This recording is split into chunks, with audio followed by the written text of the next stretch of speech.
What's called the Heart Organization says that it received a letter from the British government's legal department, and that letter stated that among boys ages 15 to 19, deaths were nearly 20% above the 5-year average.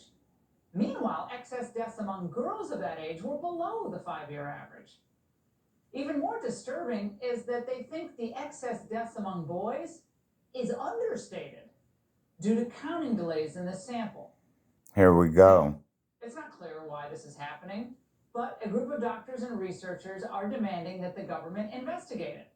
And given the questions swirling around myocarditis in young men, we should all want answers. Absolutely. Joining me now is Dr. Peter McCullough, cardiologist and epidemiologist in Dallas, Texas. Dr. McCullough, I wouldn't have gave my kids that shot. You are absolutely nuts. Stateside, but we unfortunately just don't have a lot of good data collectors. Well, you can't trust anything they do. So what might be going on here?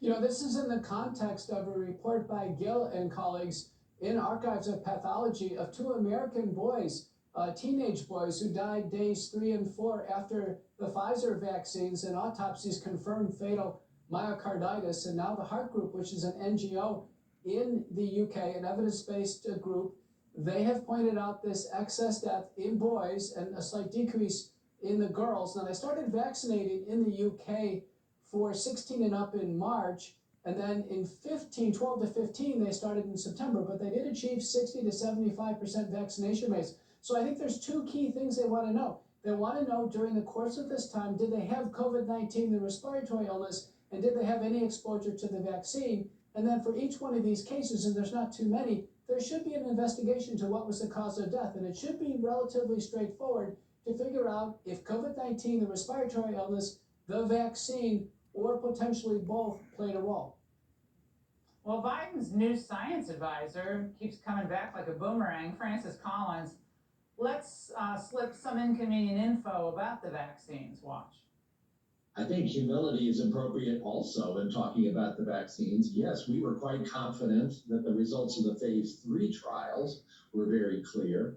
But of course, we found out later that there were rare events in the case of the mRNA vaccines of pericarditis, myocarditis, really rare side effects that could in fact be significant. Dr. McCullough, he keeps saying they're rare.